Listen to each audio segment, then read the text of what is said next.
Esse aqui? Vai aqui para baixo.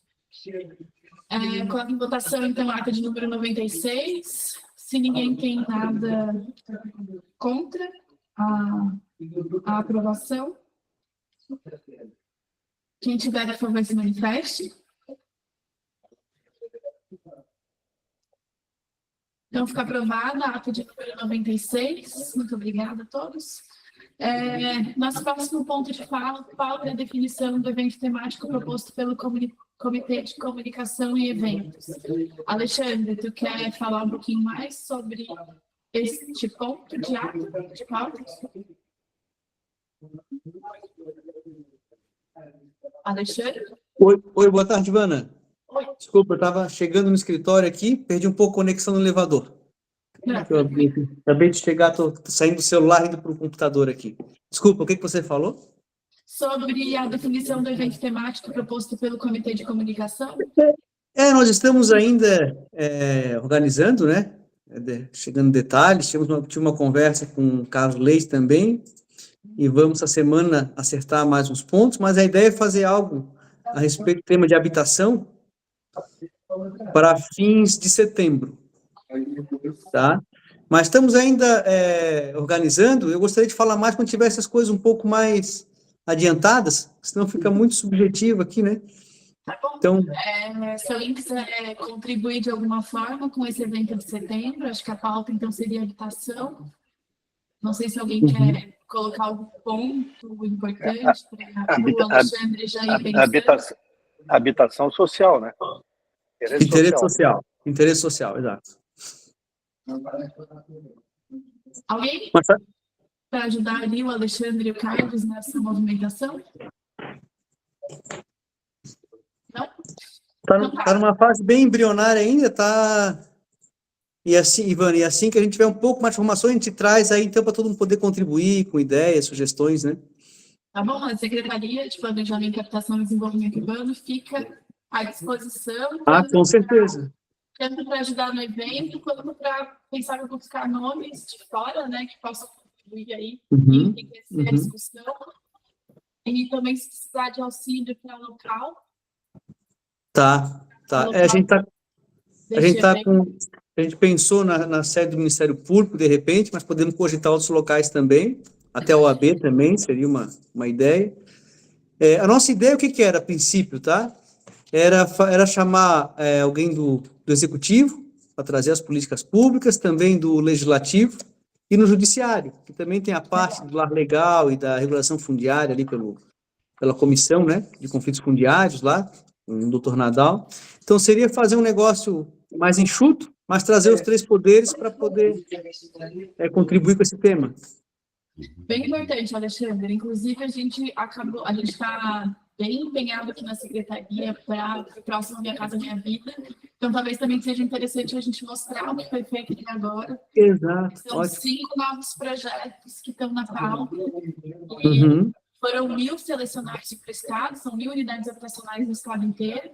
E a gente está correndo agora para ser uma das primeiras cidades a estar com tudo pronto para garantir as nossas unidades. Então, é interessante aí tratar o tema. Anderson? Isso, só fazer uma complementação com o Alexandre, que na nossa comissão a gente está tentando um evento agora justamente em outubro, e o auditório está bem cheio, falta de datas, tá? Então, se quiser usar o AB lá, eu sugiro que tu comece pela reserva lá para não perder data. Não, tá certo, obrigado, Anderson. Oi, Alexandre. Só uma coisinha. Teve agora no Summit um painel ali que estava até a Habitasul e a Lorena, e eles trouxeram uma pessoa que é a Simone, que ela fala um pouco de habitação social, mas na questão do subsídio, sabe? De como isso também vai ter que começar a ser uma pauta dentro da nossa política, porque com os PEUs e com tudo que vem acontecendo, né, não é só a questão da entrega, mas depois da gestão do que vai ser entregue, de como isso também pode ajudar o município, ou até mesmo os empreendedores, né, que têm uma grande dúvida sobre como isso funcionaria. Então, não sei, talvez uma coisa prática, uma ideia, né, Carlos e Alexandre, assim, eu não sei o que tu acha. Não, o tema ele é bem atraente e até amplo, né? E envolve, é complexo, envolve diversos setores da sociedade. Então, teria que ser um evento muito grande para a gente trazer todos os debates. A minha ideia, a princípio, a gente tem que debater, é fazer mais de um painel. De repente, nesse primeiro, a gente traz aqui o executivo, o legislativo, judiciário, depois traz um outro, pode ser com essa palestrante, com a Caixa Econômica, para trazer os programas que eles oferecem também, e a gente vai esmiuçando, né?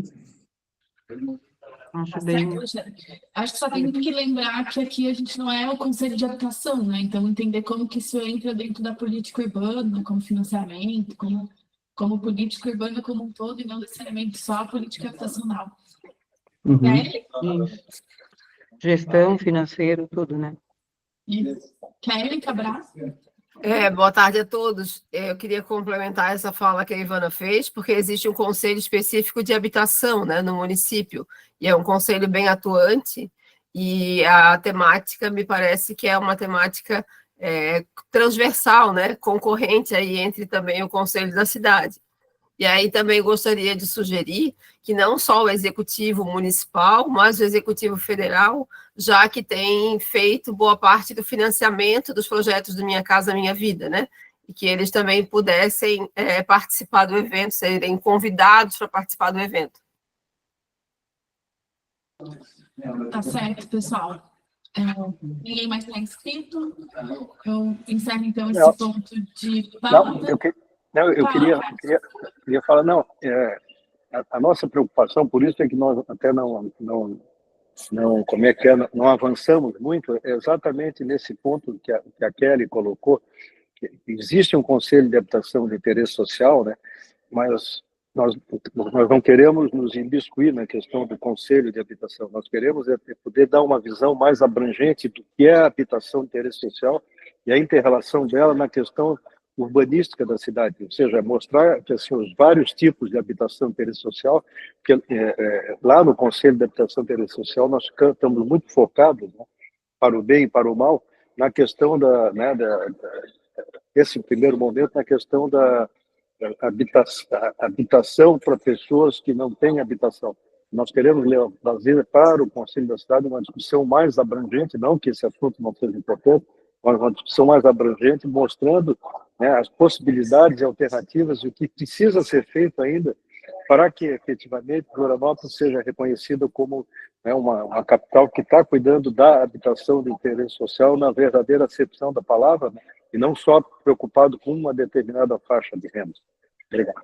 Mas reforço, né, Carlos, o Conselho de Habitação, ele existe, tem essa determinação, então me parece que poderíamos fazer um trabalho compartilhado em relação a eles com essa temática.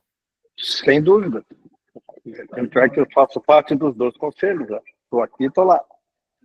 Acho que é importante nos dois âmbitos, né? O da habitação ele é mais focado e aqui ele entra mais, permeia mais toda a política urbana, então cada lugar com o seu foco. Pessoal, superar esse item? A gente trouxe, então, uma discussão que ela é muito importante e que é bastante... A gente tem bastante foco no município, do ponto de vista de planejamento urbano e desenvolvimento urbano, porque 40% do território do município hoje é irregular por questões de regularidade fundiária. A cidade ela cresceu muito pela sua cultura mesmo, mas também por um afastamento, né, do planejamento como aquilo que de fato acontecia, né? O planejamento muitas vezes não refletia o território, tentava impor algumas questões que acabavam não rodando. Outros motivos também podem ser acrescentados, né, como a fiscalização de obras, a fiscalização desses parcelamentos irregulares.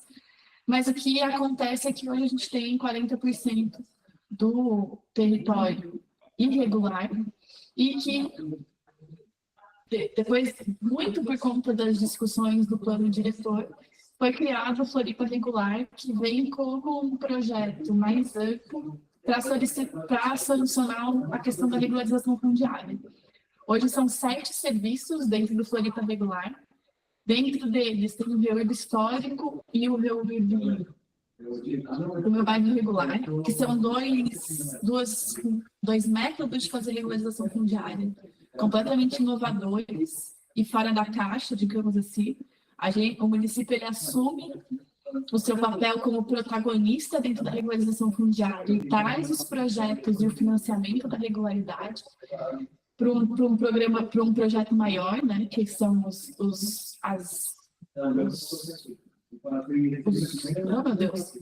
as áreas grandes, como é que é? Os supernúcleos. Mas o cidadão pode fazer adesão de forma individual. Então, é uma forma descomplicada para aquele que precisa do serviço, mas que para o município a gente tem um trabalho em cima muito maior, porque nós tivemos que elaborar os projetos, a gente teve que elaborar a forma de financiamento, da regularidade principalmente urbanística e também principalmente de infraestrutura ali. Então, são várias inovações que o Ricardo, que é o economista aqui da Secretaria, que hoje ele é coordenador-geral de gabinete aqui da SMPHDU, ele acompanhou muito a construção da política e hoje a gente quer apresentar, então, para o Conselho, principalmente do ponto de vista do desenvolvimento econômico local, o que isso reflete, para apresentar para vocês as soluções e apresentar esse ponto de reflexão para o Conselho da Cidade e para as nossas próximas discussões. Sempre tendo como base a gente trazer o que está sendo produzido dentro da Secretaria, com bastante embasamento técnico, para que os conselheiros possam ter cada vez mais informações e estar por dentro de tudo que a gente está fazendo. Então, Ricardo, tu está por aí já, né? A gente vai parar, pode parar a apresentação? Vai. O Getúlio estava inscrito, Ivana, não sei se ele já foi contemplado. Ah, desculpa, eu não estou vendo aqui a mãozinha levantada. Vai ali com as mãozinhas. É que eu... Boa tarde. Ali nas pessoas mesmo. Alô, estão me ouvindo? Só um pouquinho, Jorge, só um minutinho. Ah, tá. Ok. Para cima, para cima. Saiu, eu acho. Não tem mãozinha levantada, mas Jorge Getúlio, pode falar. Não, eu só estou com problema. Não sei se é um problema aqui do computador ou é daí que eu não estou conseguindo acessar o chat para dizer que eu estou presente. Então, eu só queria tirar essa dúvida, por favor.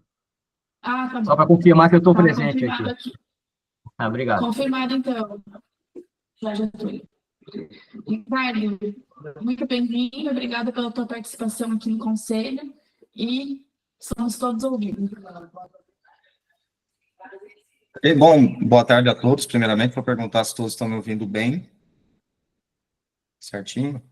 Eu vou compartilhar a apresentação, então.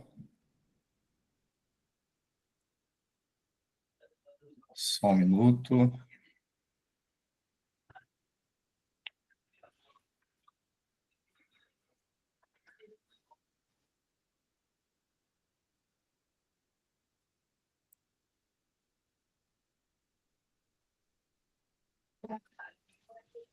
Estão vendo bem?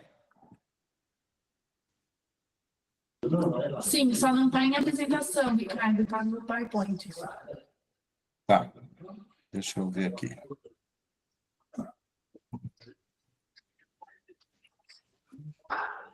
Compartilhar de outra forma.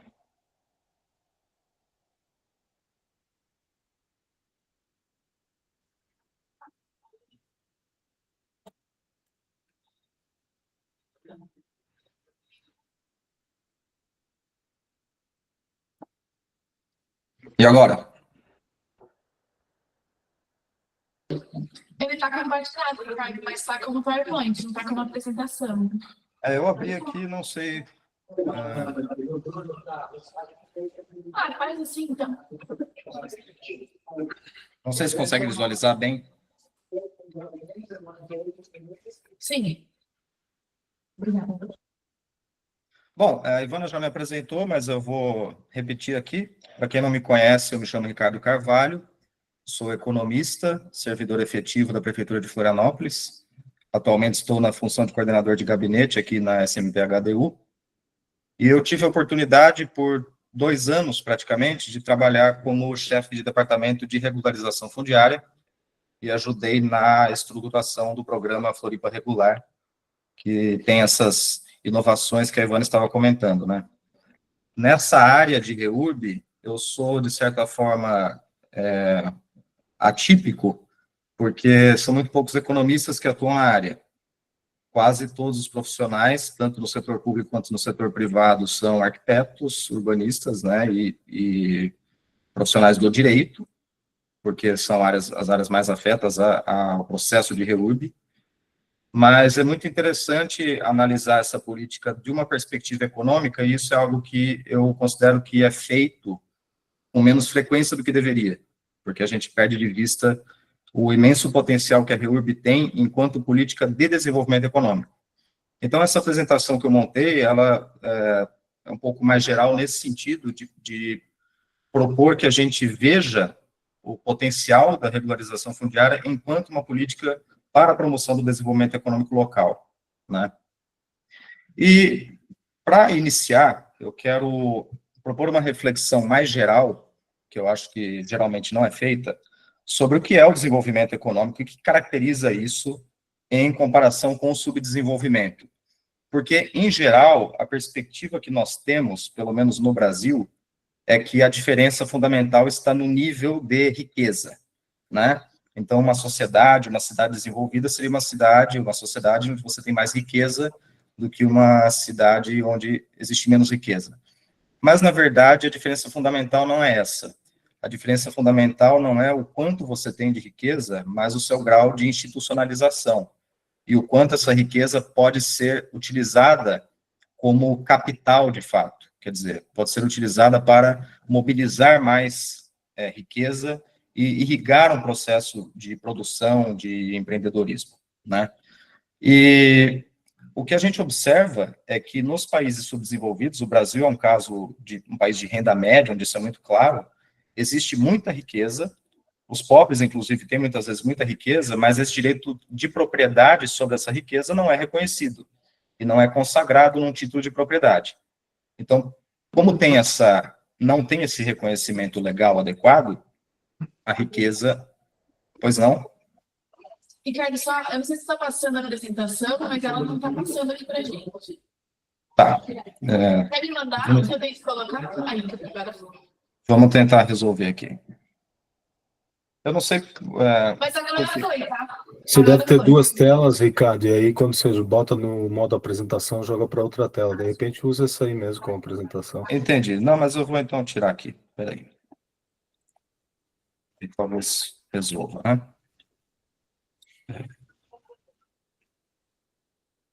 Agora está a apresentação? Tá a apresentação, mas não no formato apresentação, tá no PowerPoint só. Que coisa, por que isso não está? Mas vai passando aí que dá para ver. Se tu quiser me passar aqui, eu tenho que resolver também. Uhum. Ou enviar para a gente vai acompanhando também, né? Poderia facilitar. Já é pequeno aqui, né? Então, vamos ver se assim vai.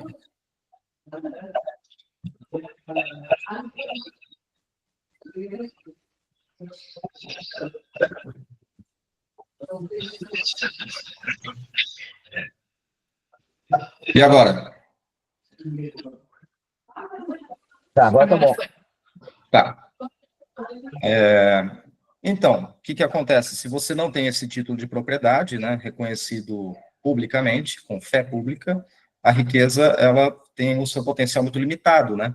Porque as características daquele ativo, a sua segurança jurídica, a possibilidade dele ser oferecido em garantia numa operação de crédito, depende desse título de propriedade. Então, uma casa, por exemplo, num terreno de posse, ela tem valor de uso como moradia, evidentemente, mas o seu potencial econômico fica muito limitado, inclusive também pela baixa liquidez, é muito difícil vender e assim por diante.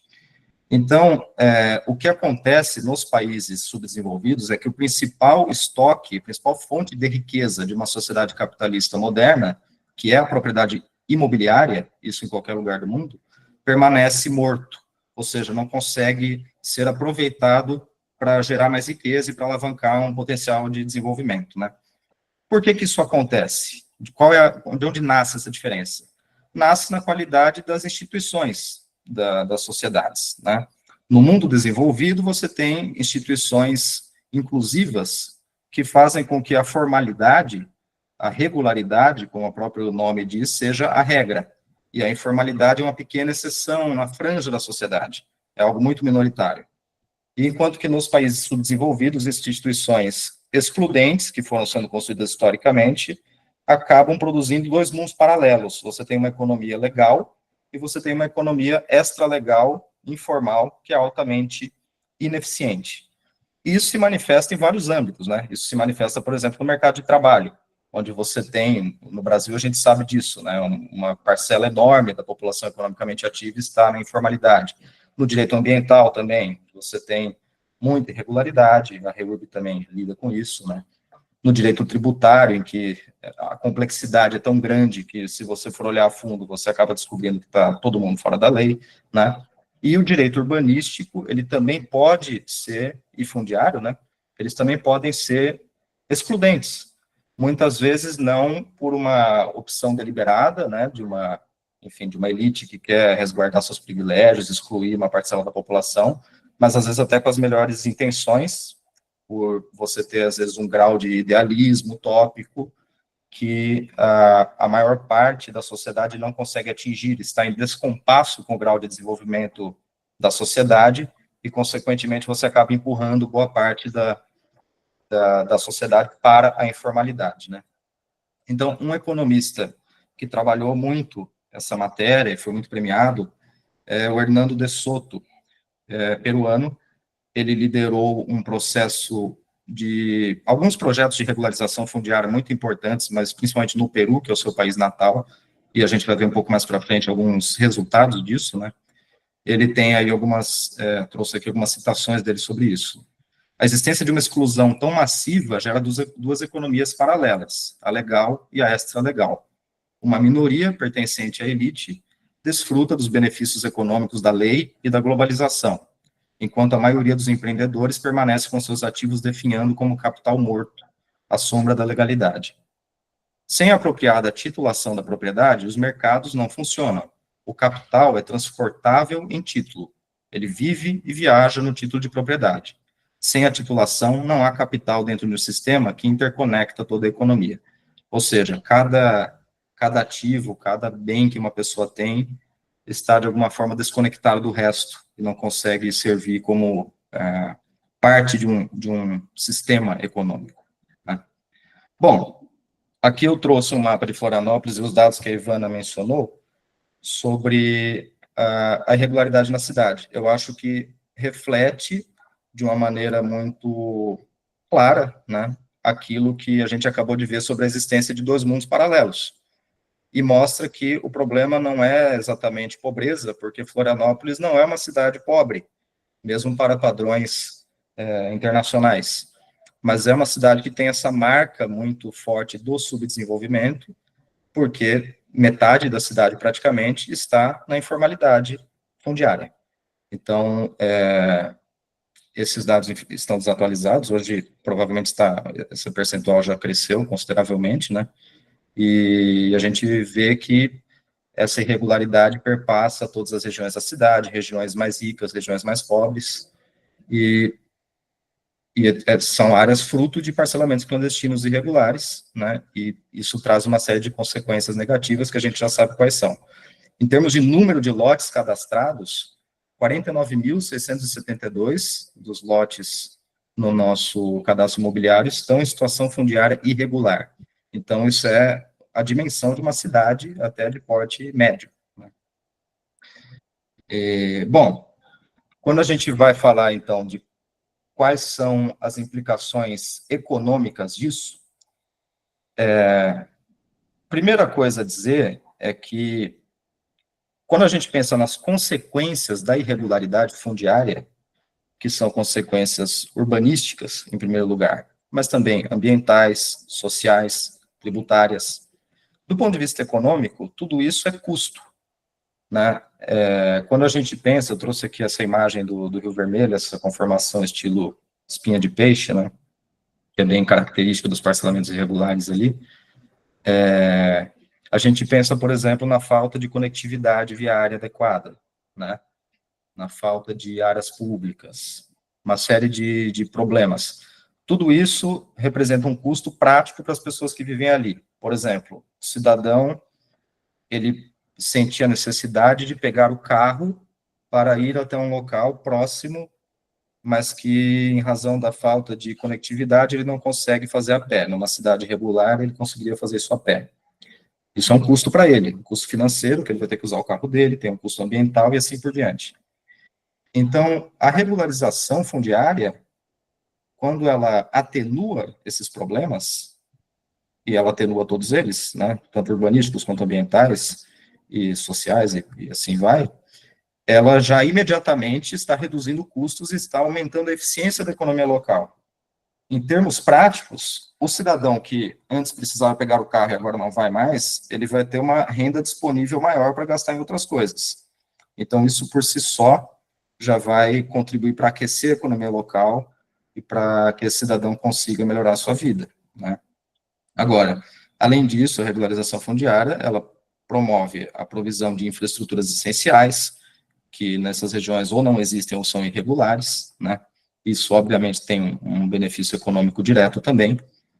Ela promove segurança jurídica, tanto para os proprietários privados, quanto para o poder público, e isso é fundamental também para a provisão de infraestrutura, porque a gente sabe que para que o poder público possa ter segurança de pavimentar uma via, ou fazer qualquer intervenção dessa natureza, aquela área precisa ser reconhecida como pública, e a REURB promove isso, né? Segurança jurídica também para o ambiente de negócios do mercado imobiliário em geral, né? Promove também uma valorização dos imóveis, e a gente vai ver alguns dados do potencial que isso representa. Fomenta o empreendedorismo local, também temos estudos que demonstram isso, e outro ponto que nós vamos explorar é que promove o aumento de arrecadação de tributos imobiliários, né? Aí, trazendo alguns números para a gente ter uma dimensão dos benefícios da regularização, eu dividi a apresentação em duas partes. Primeiro, eu vou falar dos benefícios que impactam diretamente o setor privado. E aí, podemos falar de muitas coisas, tem muitos estudos sobre isso, mas eu trouxe alguns aqui, com as fontes, inclusive, se alguém tiver interesse, quiser consultar, né? Primeiro, fomenta o empreendedorismo. Um dado que eu considero particularmente, assim, muito importante, é esse primeiro. Nos Estados Unidos, mais de 71% do crédito acessado pelos pequenos negócios tem como lastro as hipotecas residenciais das casas dos próprios empreendedores. Esses são dados do Federal Reserve, recentes, e o que isso significa é que o que nós temos na nossa mente quando pensamos naquela cultura empresarial dos Estados Unidos, tão dinâmica, né, das empresas de garagem, do jovem que sai ali da universidade, começa uma startup ali em casa e depois aquilo se torna uma grande corporação multinacional, etc. Isso, em grande medida, só existe porque esses pequenos empreendedores têm uma casa própria, né, com um título de propriedade reconhecido, e por isso eles têm acesso facilitado ao mercado de crédito por meio das hipotecas. Então, eu acho que é um dado fundamental. Na China, nós temos também estudos, aqui eu não consegui obter o número, tá? Mas tem um estudo também que mostra que a titulação de propriedades rurais, que lá são pequenas propriedades, daqueles arrozeiros, né? Aumentou significativamente a criação de pequenos negócios em várias regiões do país. E um outro estudo do Reino Unido, que mostra que numa dada região, a partir do momento em que o uso da garantia imobiliária passou a ser disponível, você teve já de imediato um aumento do empreendedorismo local, também medido em termos de abertura de empresas em até 20%.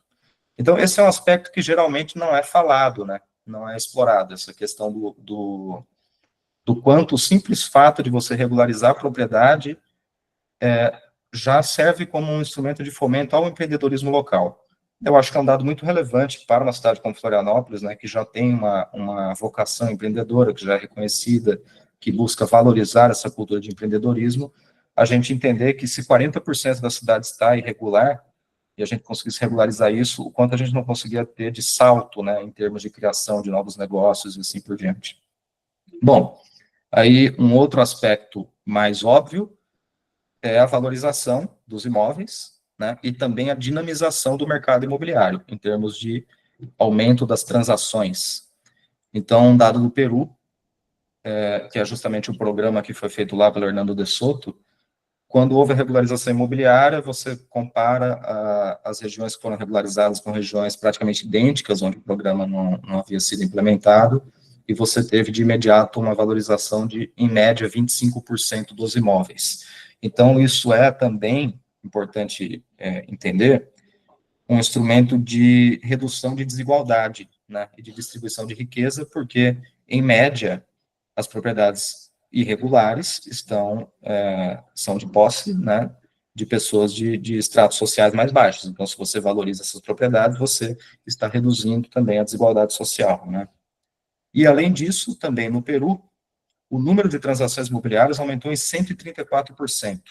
Então, esse é um resultado muito impressionante, né, até mais do que a valorização dos imóveis em si, porque mostra o quanto ficou mais fácil e mais atrativo você negociar esses imóveis. E aí nós temos também uma consequência direta para o poder público, que é o aumento da arrecadação de ITBI, né, que é algo que nós vamos falar. Bom, o ITBI, na verdade, se o imóvel é irregular, ele não é arrecadado. Então, na verdade, o simples fato de você regularizar, ele já entra na base do ITBI, mas, além disso, você tem um aumento das transações também, né.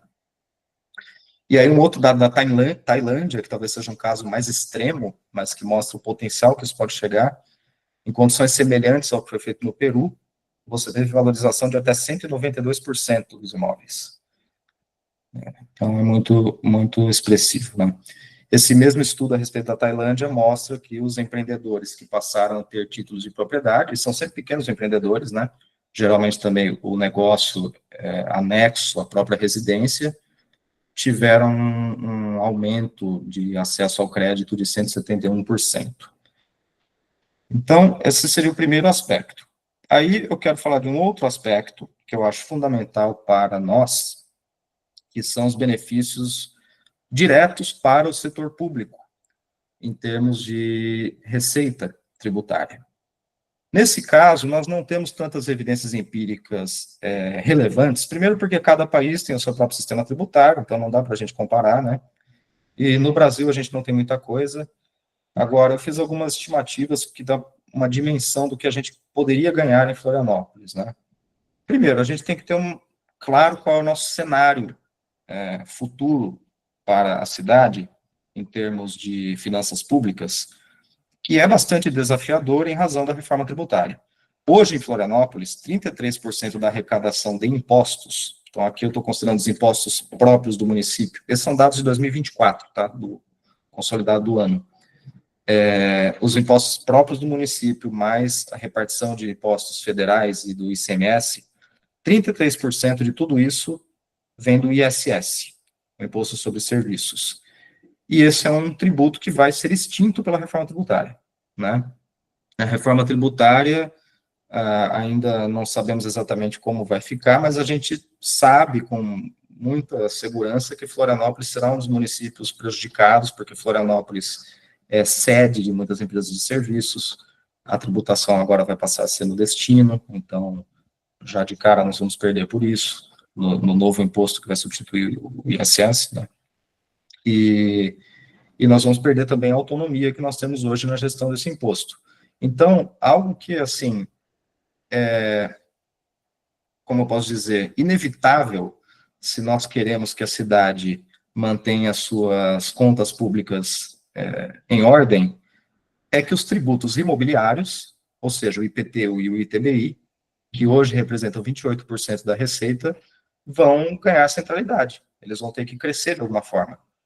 E nós, se queremos crescer sem aumento de alíquota, tem basicamente dois caminhos. Um é o desenvolvimento imobiliário, né, que aumente a base desses tributos, por meio que vai ter que ser feito principalmente por meio de adensamento, né, e o outro é a formalização, a regularização. A irregularidade fundiária, ela compromete bastante esses dois tributos, principalmente o ITBI, porque o fato de um terreno ser de posse não impede a cobrança de IPTU, né, você pode ter o terreno cadastrado, mas de qualquer maneira compromete, porque a base fica defasada. E com relação ao ITBI, inviabiliza completamente, né? Já que o ITBI incide apenas sobre os imóveis regulares, com matrícula, né? Então, como que a gente pode ter uma dimensão, assim, do que daria para a cidade ganhar? É difícil a gente estimar isso, mas a gente pode olhar para o que aconteceu no passado e ter uma ideia da problemática. Eu peguei 2 séries históricas que eu montei com base nos dados da contabilidade oficial, de como se comportaram os 2 tributos imobiliários desde 2015, com a vigência do plano diretor de 2014, né? A cidade teve um crescimento muito expressivo nesses 10 anos, a gente sabe até pelo censo que foi uma das cidades que mais cresceram no país, né? E foi um crescimento muito irregular, infelizmente. O que nós observamos na receita desses tributos? O IPTU teve um crescimento real de 44%. E o ITBI de apenas 17%. Então, a gente vê aqui nesse gráfico, aqui é o gráfico dos valores nominais, mas é para a gente ver que abre essa espécie de boca de jacaré, né? Os dois vão se distanciando com o tempo. O ITBI ficou praticamente estagnado, teve um certo boom ali por volta de 2021. E isso contrasta com o que nós vimos e sabemos que ocorreu no mercado imobiliário, que se aqueceu muito, né? Os imóveis em Florianópolis se valorizaram demais, a ponto de se tornar um problema até, né? E como que nesse cenário, com a cidade crescendo tanto, com o mercado tão aquecido e os imóveis se valorizando, o ITBI cresceu tão pouco, né? Eu arrisco dizer aqui, é claro que a gente precisaria de fazer um estudo muito mais detalhado para dizer isso, que o esperado, num cenário de irregularidade, seria que o ITBI crescesse até mais do que o IPTU, já que no caso do IPTU nós temos uma defasagem da planta genérica de valores, e no caso do ITBI, o valor de mercado impacta diretamente na base de cálculo, né? Então, a hipótese que eu especulo é que essa divergência no crescimento decorre do fato de que o crescimento da cidade foi principalmente irregular. Então, você teve um crescimento, um incremento vegetativo, praticamente, da receita do IPTU, mas não do ITBI, porque nessas zonas irregulares não há nenhum crescimento do ITBI. E aí, quanto que a gente teria tido de receita se o ITBI tivesse crescido a mesma taxa do IPTU? Né? Novamente, não sabemos se teria sido, poderia ser um pouco menos, um pouco mais, mas isso nos dá, eu acho, que uma ordem de grandeza. 457 milhões e pouco, 339 mil reais em 10 anos. Isso é um volume de recursos públicos que, obviamente, poderia transformar a cidade. Nós estamos falando aqui de recursos de impostos não vinculados, né? E, diante de toda a demanda que nós temos, é muito fácil imaginar a diferença que isso faria e a diferença que isso poderia fazer daqui para frente. Bom, aí para concluir, e para a gente ter, assim, uma visão um pouco prática de como também o IPTU fica para trás, né, em razão da irregularidade, eu trouxe um caso que é o do Núcleo Bilks, que foi a primeira REURB de interesse específico de Florianópolis, que foi concluída com a emissão das matrículas, né? Tivemos um evento aqui na prefeitura semana passada, se eu não me engano, onde fizemos essa entrega de matrículas. Foram 74 lotes regularizados, uma área de 33 mil metros quadrados ali no Campeche, uma região bastante consolidada. Antes da REURB, nós tínhamos 51 inscrições imobiliárias. Com a REURB, o número já aumentou para 74. Tivemos um aumento de 23 inscrições, e havia uma área de 6.150 metros quadrados ocupados que não possuíam cadastro e, portanto, não contribuíam com o IPTU. Não sei dizer, não tive ocasião de estimar quanto isso vai representar de receita, mas é algo bem concreto, que a gente vê como você regularizar um pequeno núcleo, você já consegue, sem aumento de carga tributária para ninguém, né, sem prejudicar ninguém, você já aumenta a possibilidade de receita do município, além daqueles benefícios privados que eu já tinha falado. Então, para concluir, né, essa reflexão, eu quero fazer algumas considerações sobre o que a gente pode chamar de economia política da REURB, quer dizer, de como que a REURB se relaciona, assim, com os interesses políticos e econômicos E por que eu considero que ela é a gente vive hoje um momento propício para que ela seja priorizada como política de desenvolvimento econômico? Bom, políticas de desenvolvimento econômico, em geral, enfrentam o seguinte problema. Para você implementá-las, você tem que contrariar o status quo. E, portanto, você vai criar conflitos com interesses muito organizados politicamente e em favor dos interesses difusos da sociedade, que são desorganizados. Isso aí, tanto numa perspectiva mais liberal quanto mais de esquerda, em qualquer caso, você vai ter esse problema, porque você sempre quer mudar, transformar a situação estabelecida, né? Então, o resultado é que, em geral, essas políticas, elas têm um alto custo político no curto prazo e têm benefícios muito incertos e de longo prazo, além de serem difusos, né? Então, é muito difícil você implementar, você precisa ter muito capital político, né? E a REURB, ela é uma exceção nesse aspecto, porque os benefícios são diretos, são concretos e são amplamente distribuídos. Quer dizer, quase todos os setores da sociedade se beneficiam disso, né? O setor público se beneficia da melhor arrecadação de tributos, os titulados, obviamente, né, os beneficiados, ganham a propriedade plena dos seus imóveis, têm os seus imóveis valorizados, têm acesso a crédito, tem tudo aquilo que nós discutimos. A economia local, os empreendedores locais se beneficiam, o cartório se beneficia, enfim, existe um amplo espectro de setores sociais que ganham diretamente com a REURB. E, ao mesmo tempo, é uma política que não impõe perdas significativas a nenhum setor da sociedade, né? Até algo que a gente verifica, assim, trabalhando nessa área, é que, às vezes, quando alguém quer se opor a um processo de regularização, por alguma razão particular, a pessoa, muitas vezes, tem até dificuldade de formular argumentos, né, em termos do interesse público, porque realmente faltam argumentos. Quem se prejudica é, basicamente, quem se beneficia da regularidade, né?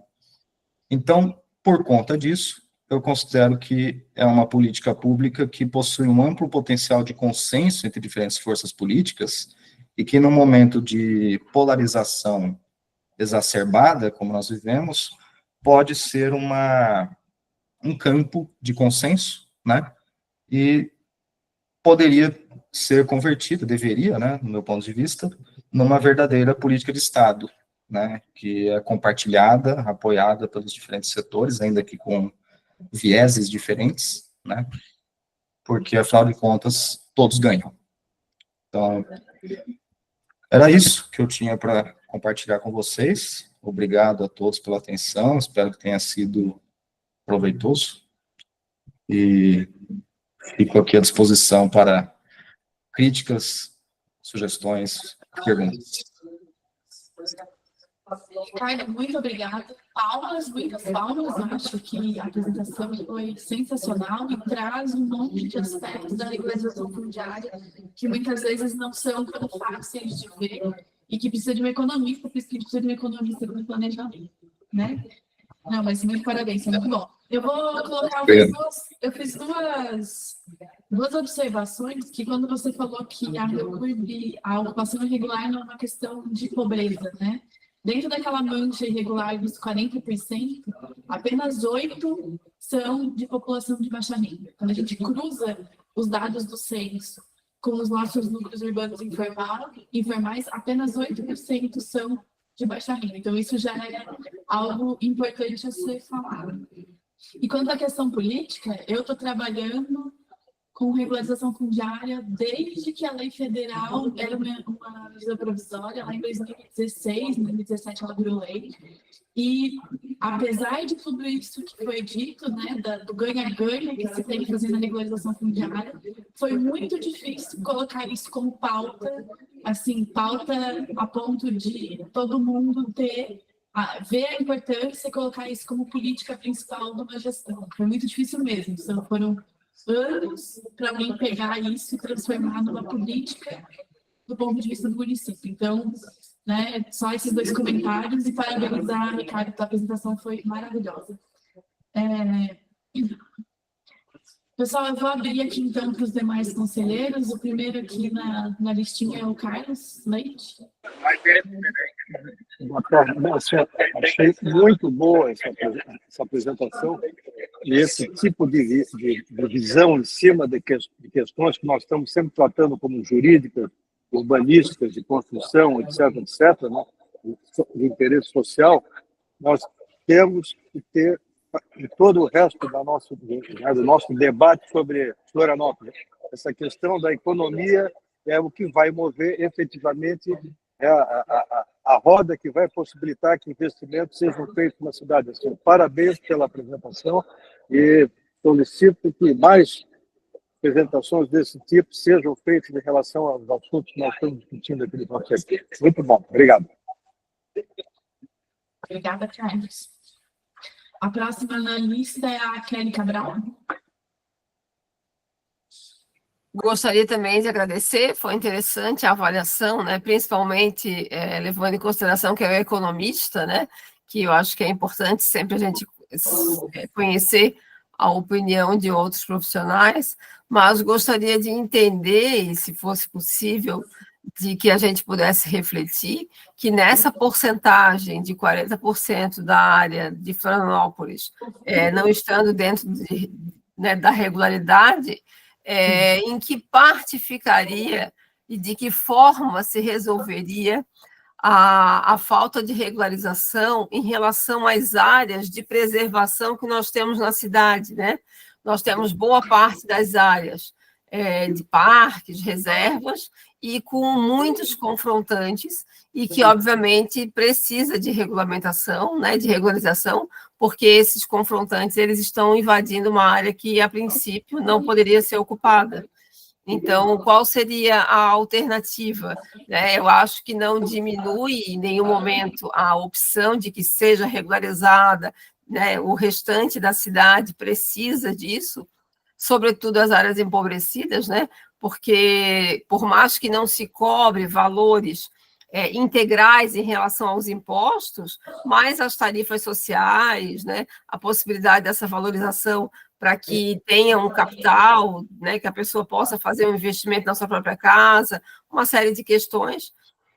Eu gostaria de entender e saber se tu tens alguma opinião, Ricardo, em relação a isso, de como faríamos essa regularização dentro dessas áreas de conflito e implicação com as leis ambientais.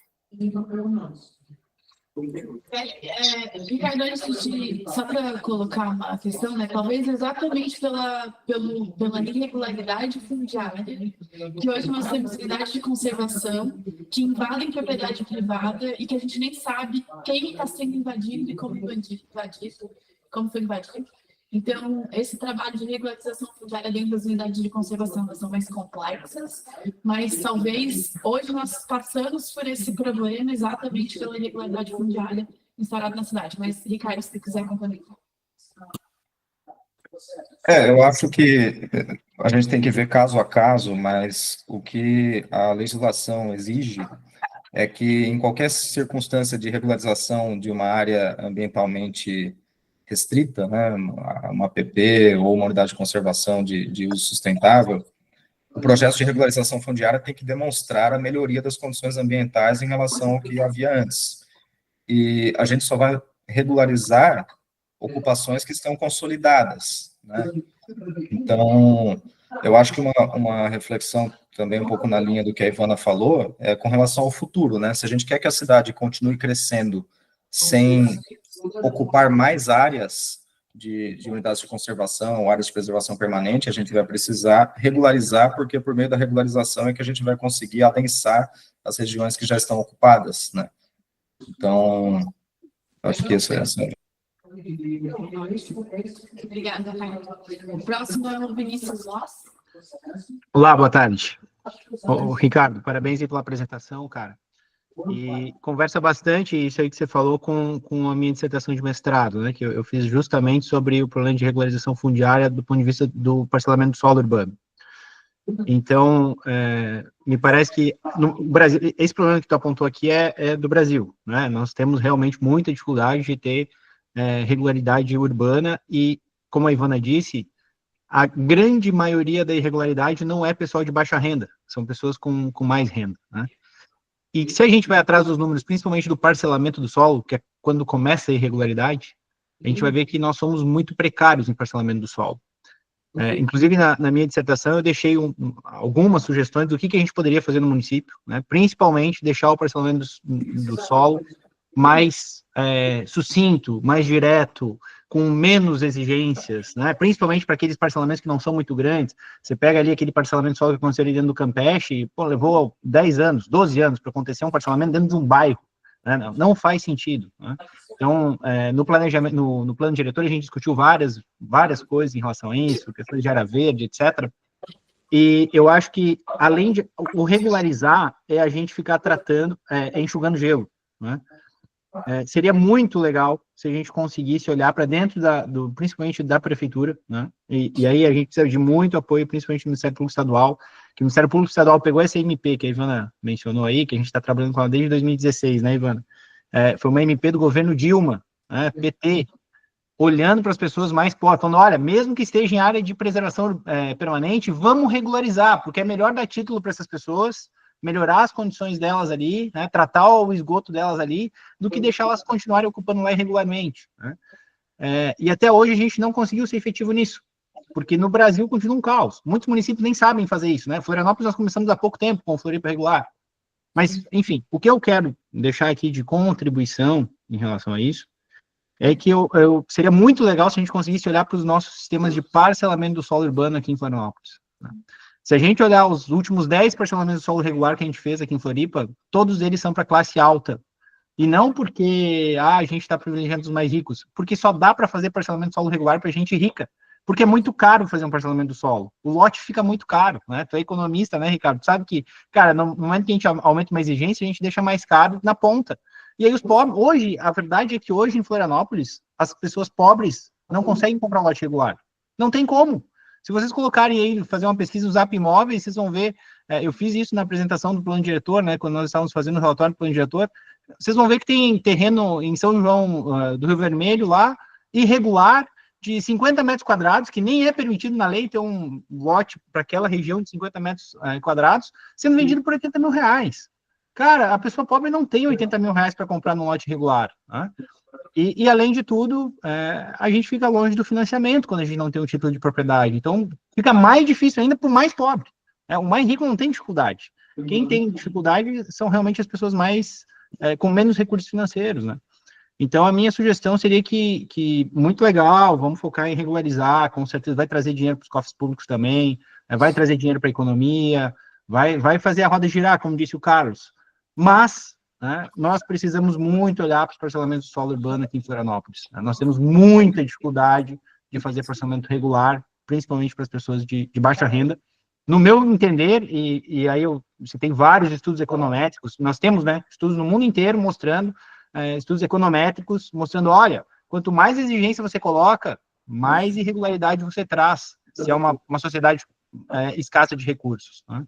Então, a gente deveria focar nisso para a gente parar de criar irregularidade e não precisar ficar depois trazendo as pessoas para a regularidade.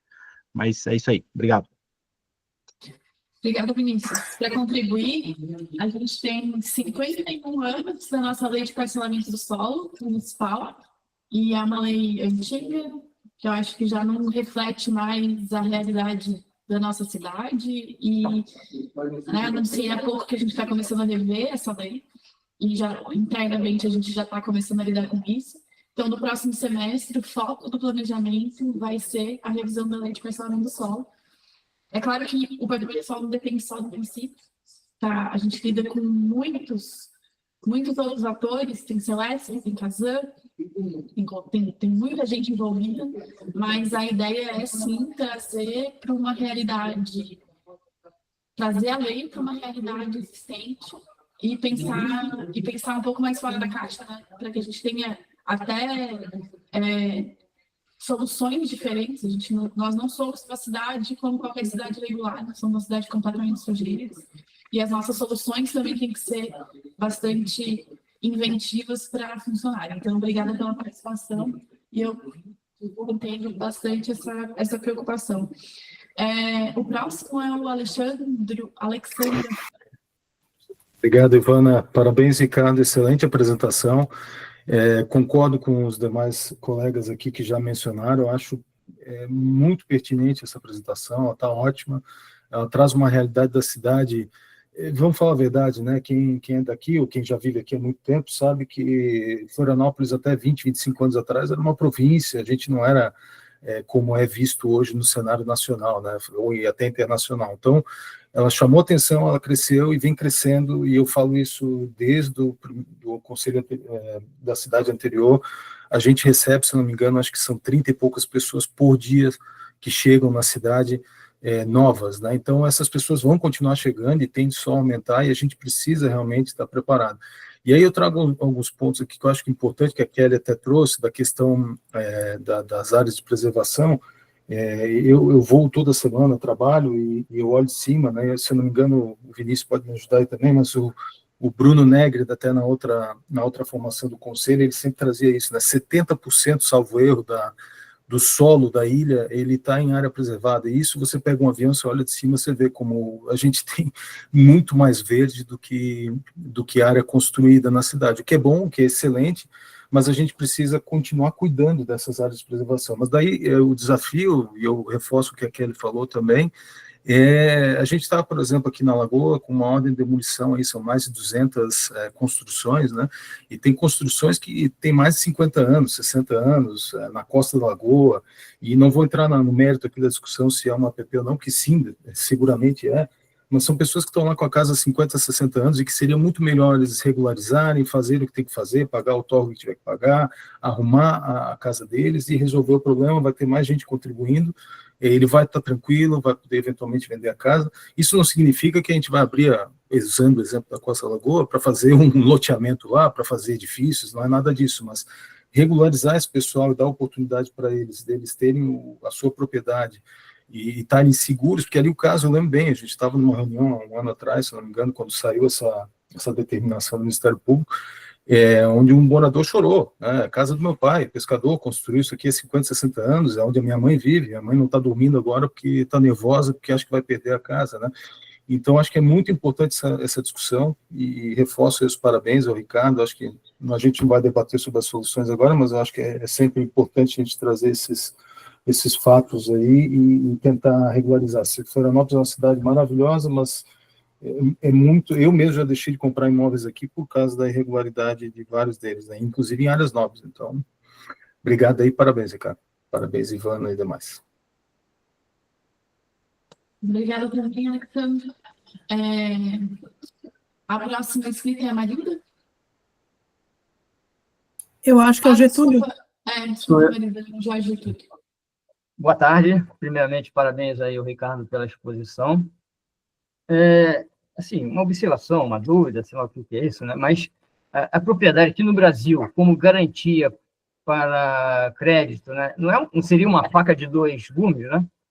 E, quer dizer, a realidade brasileira é bem diferente, isso poderia fazer que a população perca, a população não, o proprietário perca seu imóvel, né? Além disso, né, como tu falou, a lei da tributação está para mudar, né? Então, se o aprendizado não vem pelo amor, vem pela dor, né? Então, agora, Florianópolis vai ter que se ver com a regularização fundiária, que não foi atacada desde cedo, né? É um histórico, né? Que a irregularidade foi negligenciada, né? Então, ela terá que ser feita agora. E, com isso, né, o CTM, né, o Cadastro Técnico Multifinalitário, vai ter que ser bem estruturado e valorizado, né? Se ele agora, vai ter que ser mais ainda para funcionar, para que a regularização realmente, né, surta o efeito da arrecadação, do controle, né, fiscal e para a arrecadação.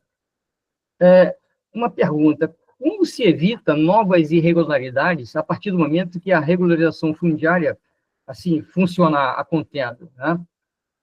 Então, dado o histórico de negligência da prefeitura, não estou falando da prefeitura agora, desde sempre, né? Tem esse grande índice de irregularidade, né? Não é de agora que veio, né? Começou lá atrás, né? E só o Vinícius falou aí, me puxou aqui um insight, né? Que essa revisão do plano diretor, né, o valor dos imóveis explodiram, né? E estamos vendo muita gente lá. A gente foi para imóvel lá no Campeche, e a gente vê muitas pessoas oferecendo seu imóvel, né? Aqui, 1.500.000, uma casa lá, eles vão vender isso e não vão conseguir comprar outra, né? É fruto da revisão do plano diretor que valorizou, né, todos os imóveis. Então, são essas as minhas observações, principalmente sobre como fazer para evitar novas irregularidades, senão vai ser um loop, né, infinito. Regulariza, aí o pessoal faz mais irregularidade, regulariza de novo, né? Isso tudo vem realmente trazendo custo. Obrigado aí. Obrigada também, Jorge. O teu celular ficou para baixo na maioria do tempo, mas só para te avisar, se você observar essa questão da irregularidade, lá no nosso GEL tem as leituras urbanas, que são as manchas urbanas de 77, 94, 2002, 2012, 2016, 2019. Quando a gente olha as duas áreas de maior irregularidade, que é o Rio Vermelho, Capivari e Campeche, são as nossas 3 áreas mais irregulares, fica claro que a irregularidade ela é no sul da ilha, né, no Campeche, de 77 a 94, e no norte da ilha é de 2002 a 2016. Só para tu entender como que foi esse crescimento. Era o boom de Florianópolis com uma legislação que entendia que essas áreas tinham que ser rurais, né? Então, só para a gente fazer esse paralelo. O próximo, assim, Marilda? Ivana, tem algum sistema de acompanhamento agora, agora que a gente tem sistema de satélite, né? E revisita o mesmo lugar poucas horas, né, várias vezes por dia, e alta resolução, né? A prefeitura adota algum sistema desse? Sim, a gente tem na fiscalização de obras o sistema Horus, que ele faz essa leitura, e sempre que aparece alguma eles chamam de ocorrência, se eu não me engano, então se muda a cor do pixel, né, de uma foto para outra, parece uma ocorrência, e hoje esse é o sistema que basicamente orienta a fiscalização de obras no município. Marilda? Boa tarde a todos. Vou ser bem objetiva. Dado o assunto, né, trazido a essa pauta, eu gostaria que trouxesse a pauta também um PL que tá circulando, que é o PL 1983 de 2025. Eu até botei ali no chat, que trata da consolidação das leis municipais relativas ao perímetro urbano do município de Florianópolis. Porque isso mexe também com as áreas de unidade de conservação. E nas unidades de conservação, a maioria delas vieram ou foram implementadas após as ocupações. Então, tem muita ocupação que, como no nosso território, lá em Naufragados, ela foi ainda mais prejudicada pelo plano diretor de 2014. Então, que se traga também à luz essa questão. Tá certo, Maria, a gente vai observar isso no PL. O PL, a proposta, ela parte do planejamento, tá? E tem, sim, a principal interferenciação com as unidades de conservação. Então, a gente vou observar, tá? Obrigada. Imagina. A próxima, Alessandra?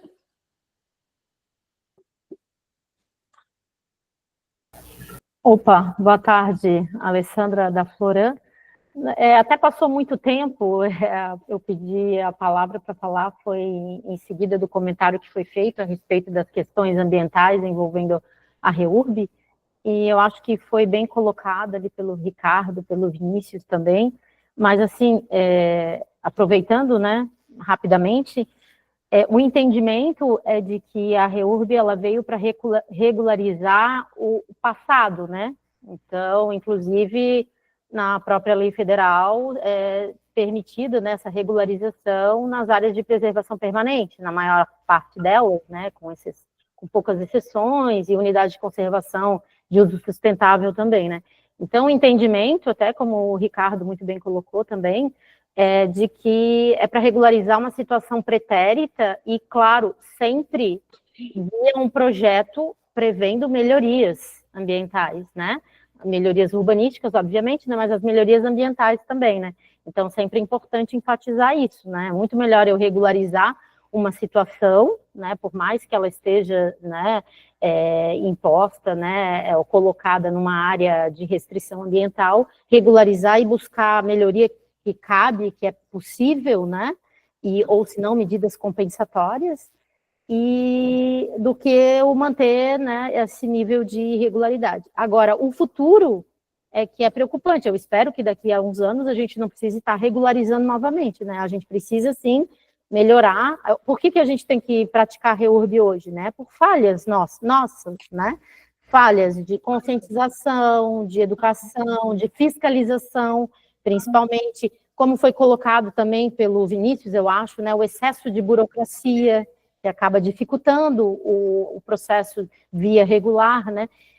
Então, todos esses caminhos, né, a gente precisa também estar melhorando, né, o nosso trabalho para que a gente não se depare com situações como essas no futuro e a gente ter que também estar buscando regularização dessas situações, né? Então, só queria colocar isso, né, que já foi colocado pelos colegas, mas só para enfatizar também, né, aqui representando, no caso, a Fundação Municipal de Meio Ambiente.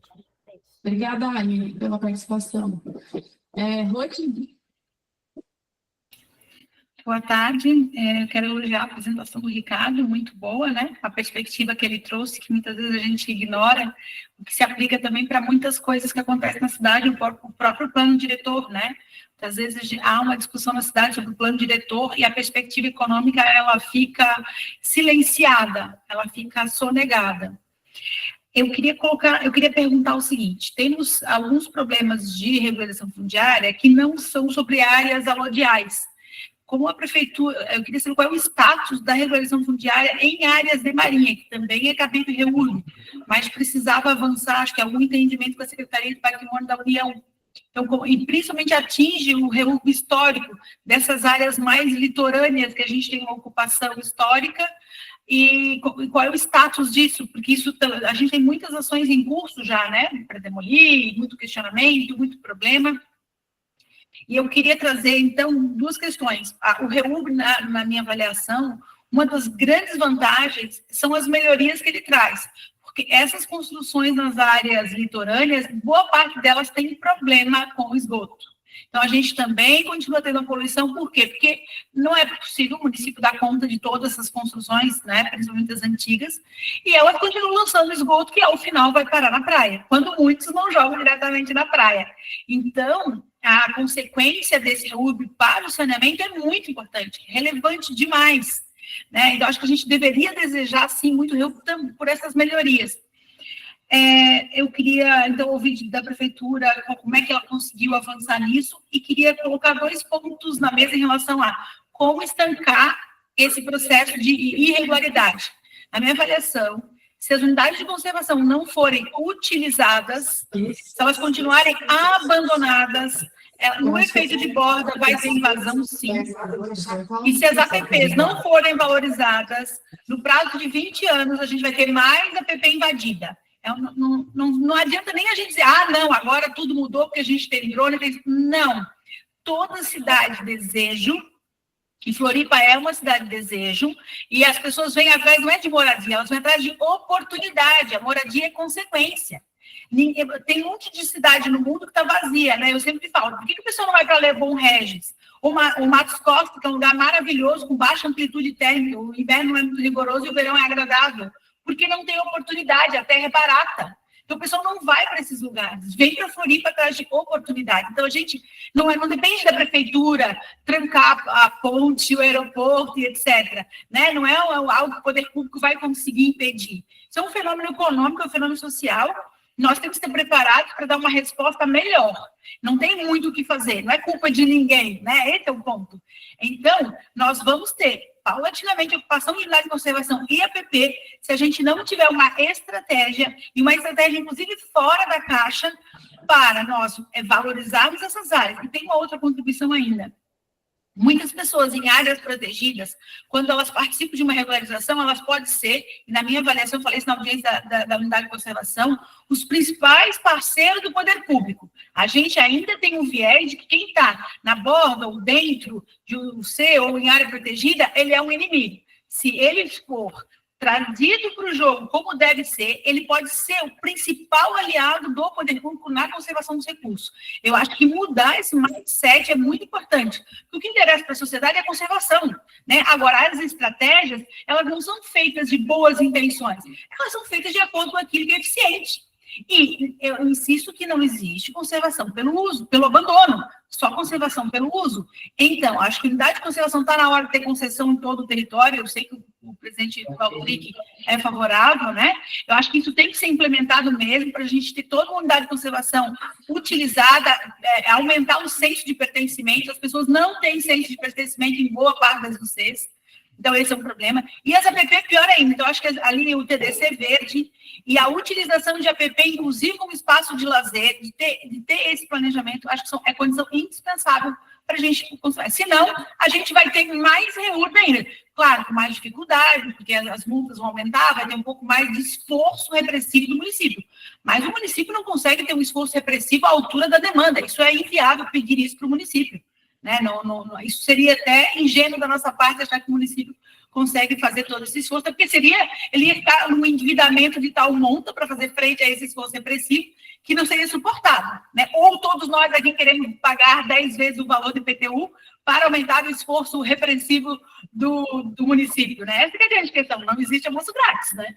Então, se a gente quiser muita repressão, é só aumentar o IPTU 10 vezes, aí a gente talvez possa ter uma conta que feche.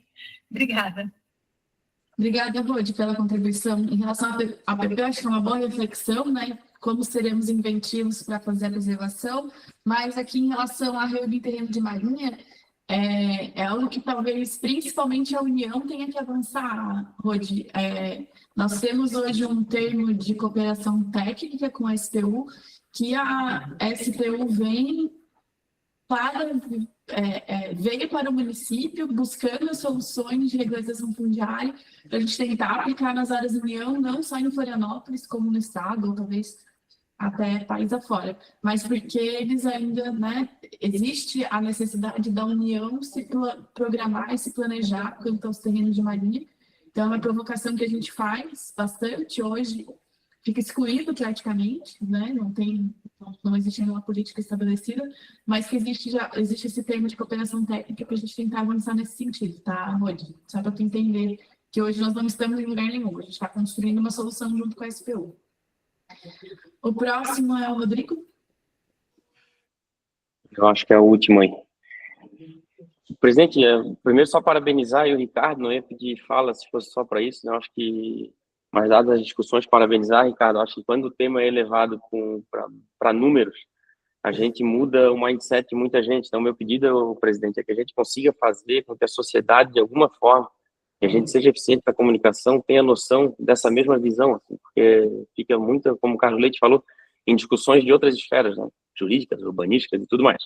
E aí não podia deixar também de aproveitar o caso para relatar, quando eu comecei a trabalhar efetivamente com a CIF, lá no Núcleo de Desenvolvimento Sustentável da Construção Civil do Sul da ilha, a gente tomou a frente de fazer um levantamento catalogado, já referenciado, do crescimento desordenado, né, das unidades irregulares que estavam acontecendo no sul da ilha naquele momento, para fazer para o então prefeito, na época, Jean Loureiro, uma apresentação na reunião de diretoria da CIF. Na época que a gente levantou, tinham cerca de 4.500 unidades clandestinas, não consolidadas ainda, né, lançamento e tudo mais, o Campeche berço do irregular, o Ribeirão berço do mercado irregular, o mercado clandestino. A gente foi a fundo nesse tema, começamos a cruzar os dados dos principais empreendedores desse mercado. A gente, na época, chegou a 8 nomes assim que realmente faziam a diferença, e começamos uma campanha com selo de qualidade nas imobiliárias e tentando fazer de tudo para vetar esse crescimento clandestino. Na época foi ameaça, né? Teve dono de imobiliária no sul da ilha que foi sequestrado com arma na cabeça, gente sabendo onde é que as filhas transitavam, a hora que a esposa saía do trabalho e tudo mais. Então o mercado realmente ruim, e isso nos levou uma certa indefinição, né, e a responsabilidade de a gente, na época, defender e apoiar certas mudanças que a gente tinha de bandeira dentro do plano diretor. E como todo mundo se pergunta, será que na prática vai funcionar mesmo? Na época, junto com o Vinícius Lopes, trouxemos Alain de Bertot, né, com a teoria de que o mercado regula e não a legislação. Tivemos N discussões onde a gente via um plano diretor um pouco defasado e a 374, REURB e outras legislações de regularização tendo que vir abraçar aquilo que estava dentro da regularidade, e o nosso sonho era equiparar um pouco mais a legislação. E hoje, dado o tempo aí, depois da implantação do plano diretor, o que a gente vê na prática, tá? E estando aqui conhecendo o mercado dessas pessoas, eu acho que dos nomes que eu conhecia e tinha como principais atores desse mercado irregular, todos eles hoje ou saíram, pararam de operar, ou eles estão operando dentro da regularidade. Então, eu vejo que a gente acertou em muita estratégia que a gente criou no plano diretor, porque afastou a possibilidade de ele estar fazendo no irregular, e trouxe a possibilidade, por mais criminoso que seja às vezes, de estar operando dentro do mercado regular. Então, o que eu vi era que a legislação estava totalmente desconexa com a realidade atual. Vejo que a gente tem um ponto muito bom na frente, mas relato também a preocupação de uma colega que falou aqui, nessa questão de a gente não deixar com que esse mercado volte a passar a legislação, né? Não volte, acho que a legislação tem muito que avançar, tem muita coisa para a gente colocar, como o Vinícius falou ainda, né? Parcelamento de solo que se diga. Mas essa preocupação de a gente estar mexendo nisso o tempo inteiro, na linha como veio o novo plano, eu acho que cada vez mais a gente está inibindo esse tipo de crescimento e trazendo a cidade toda para uma regularidade. Obrigado. Obrigada, Rodrigo. Bons pontos, eu acho que a gente avançou bastante, mas a gente ainda tem bastante para avançar, sim. Acho que essa é a ideia da lei de parcelamento do solo ser revisada no próximo semestre.